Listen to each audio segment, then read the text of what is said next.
joined by we're now joined by Adam Lucas, GoHeels.com. We've had Adam on before. Always appreciate his insight.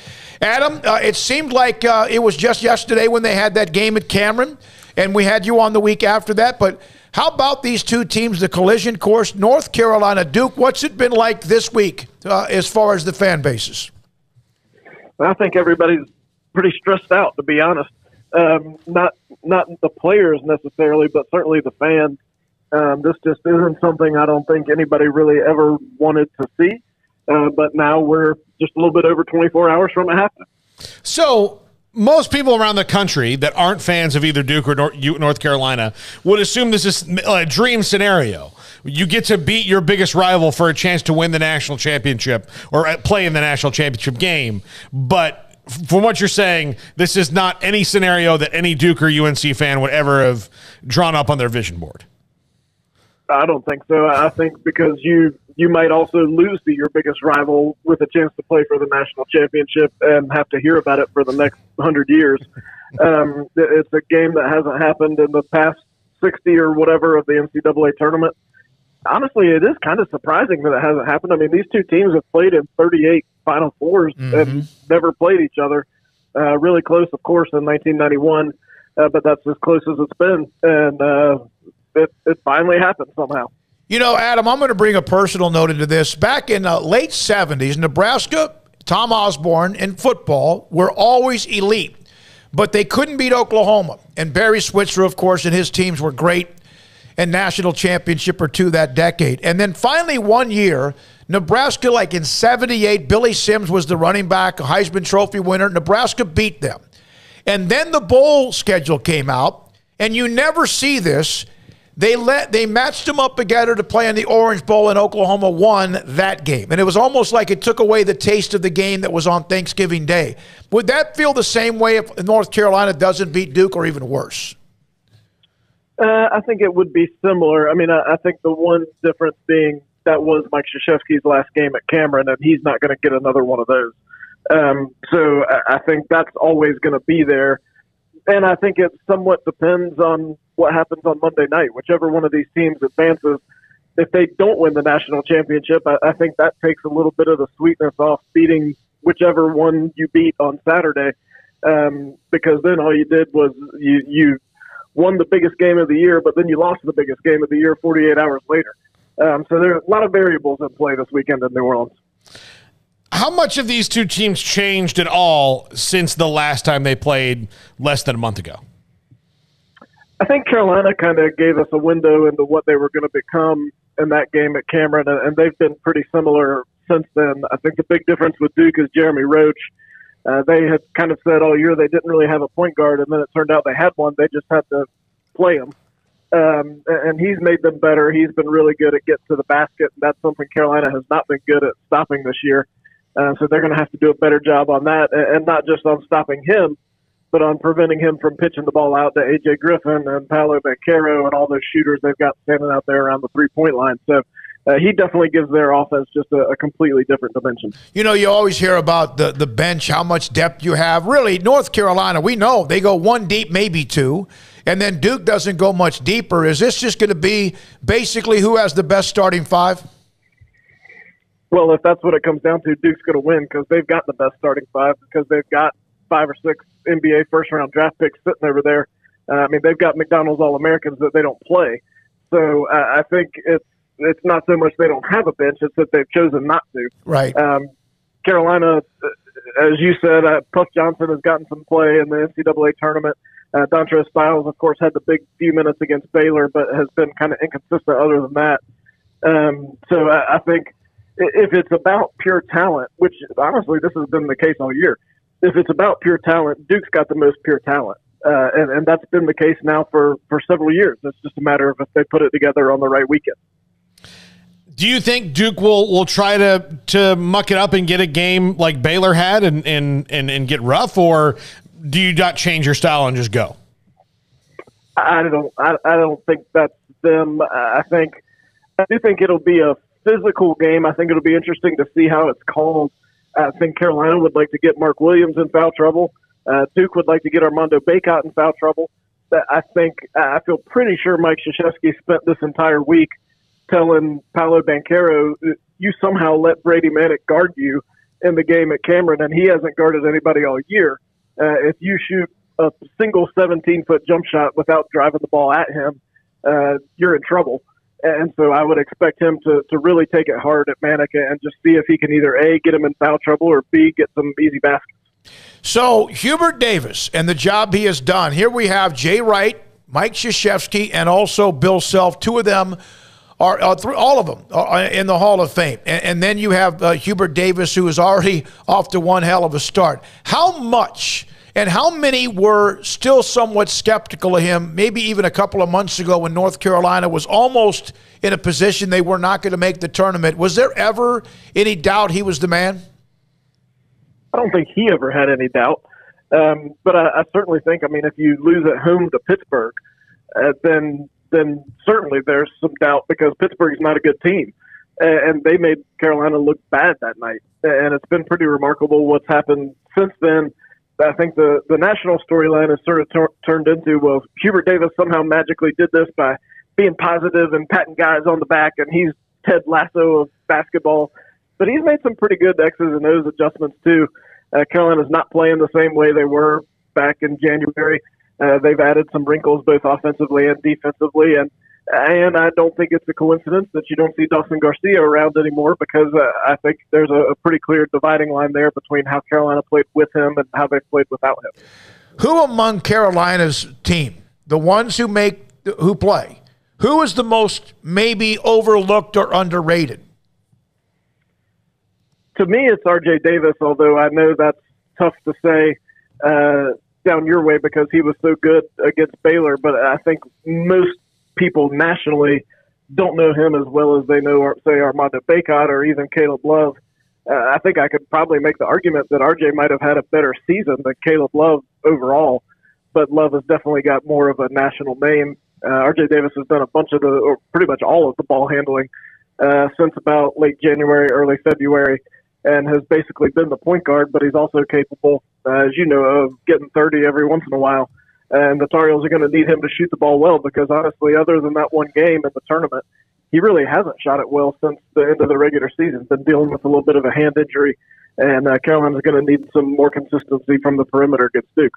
One more thing, Adam Lucas, again, is a great writer for GoHeels.com, covers North Carolina, has been with us on the show two or three times. If you were to guess, you have North Carolina, you have Kansas, two full-throttle Blue Bloods. Villanova recently has been one, the most recent if someone else is going to join. And then, of course, we know as well about Duke. Who will have the edge when it comes to the fans when you have those elite franchises, programs in the Final Four? Yeah, that's a great question. Tickets are hot.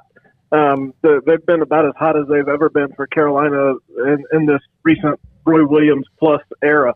So there's going to be a ton of Tar Heel fans there. We know people buy their Duke stuff at Walmarts all around the country, so there'll be plenty of those fans there. I think the next most I've seen has probably been Kansas. There's a lot of Kansas folks here. I think because they have the option of either being in Kansas or New Orleans in the last weekend in March, and they made the wise choice. And then I haven't honestly seen very many Villanova folks at all. But to them, and they just be old hat at this point. I mean, they've done it twice in the last 6 years already. So I think of the Final Fours I've been to, which is since '93, this is the hottest ticket I've seen for all the different storylines that you know about.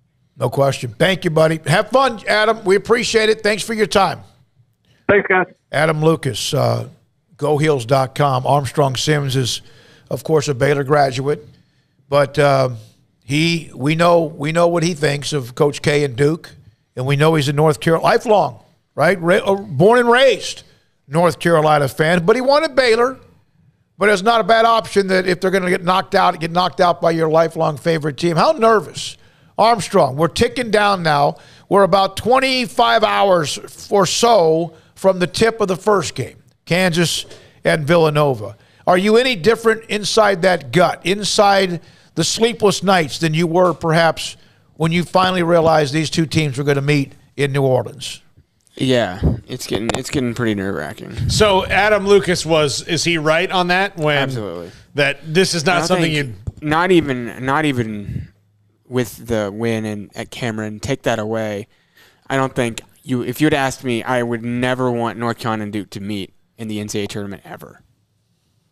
Would that be because that means if it's that's because one of them would not be in the tournament, maybe you'd be happy because it's not Duke. This is crazy. They've been to that many of them. Yeah. And they've never met. They've never met in the Final Four. That's crazy. It's really almost hard to imagine. Look, I can tell you personal experience. I mean, it was the year before I went to school there, but Florida State, or 2 years before I did, Florida State beat the brakes off of Florida, and then Nebraska lost to Texas, and they had to play Florida again, and it's hard. It was all that. We'll see. And here's the bottom line was, and I think Florida State fans knew this that year, is that Florida was the better team, and it was all the coaching gumption that Bowden and staff could do, and they got and it's the same thing I mentioned Nebraska, Oklahoma, and then Steve Spurrier spent a month talking about how Danny Werfel got hit late. He puts him in the shotgun after that. Florida State wasn't ready for it and got whipped in the Sugar Bowl. Let's go back to North Carolina for a second, though. Armstrong, is this like, where would you rate your nervous energy on a scale of 1 to 10? 8. 8. It'll be 10. It'll be 10 plus? It's Friday, so it's not even day of. I kind of see you've been kind of a little bit, I don't know what the word is, you're just a little distant to us today. Yeah, I'm very distant. He told Emory to shut his dirty mouth earlier today. It was weird before you got in first of all, Emory doesn't cuss. Lies. You just seem like you're a little bit on edge today. I'm going to get under your skin. When you walk in the door, I get on edge. But yeah, I am on edge. Is this making it worse that I'm bringing it up, or is this helping you vent a little bit? Well, one thing that helps is I was there in 2009 when North Carolina won the championship. I was at the game in 2016 when Villanova hit the buzzer beater. So I don't really think much can be worse than that. I was there in 2017 when North Carolina won. So it's not like, I have a little bit of experience, so it's not as bad. But so this isn't like you waiting 20 years like Paul at Florida State had to do or for in between national titles as a Nebraska fan. This is, you've had a few of these. This is not like your first chance to enjoy it. And my team last year, the school I went to won it all last year. Yeah. So this is now, North Carolina is now my second team. So that takes a little bit off it too. I can imagine, though, as soon as you saw that thing happening, North Carolina, it took a while because they had to get through some good people, and Duke did too. Hell, they had to beat Tech. And then you could see that happen, and I bet it kind of almost starts bringing heartburn. Your face starts getting warm. My God, you got to play them again. Your example of Florida State, mine of Nebraska upsets Billy Sims in Oklahoma. Yeah, and then they have to play them in a bowl game, and of course they weren't going to beat them. Yeah, and it's hard to. I mean, it's hard to beat a team that's your rival at one time. I mean, the one time you have to play them, and then especially if you were the team that wasn't supposed to win the first time. UNC wasn't supposed to win in Cameron Indoor on Coach K Day. I mean, that was supposed to be the triumphant exit Duke orgy that it was, and they came in and ruined it. And so now Duke, has to be a little fueled by that. They've probably thought all year that they've been better than UNC, especially given the way that the game went the first time they played them. They're mad about how it went down, and they let Coach K down that day. And so now here they are in the Final Four. So yeah, if I'm a UNC fan, I'm white knuckling this a little bit. I agree because you had such the perfect win at Cameron Indoor, and thought that was it. Yeah, and here comes the evil Coach Krzyzewski and Duke. So evil. Hey, Scotty B says, just relax, Armstrong. So, yeah, Scotty B, who is full throttle, not gonna happen. Who has his blood is like a Red Bull or Monster or Celsius, is which I've heard. Is a new one. Chris asked in the chat room, by the way, he says, orgy, Paul, where's your mind today? Why did you say orgy? What else was it? I mean, how else can I describe that? Give me a better word than what that was. Well, there may be something better. No, I mean, the way that was. I mean.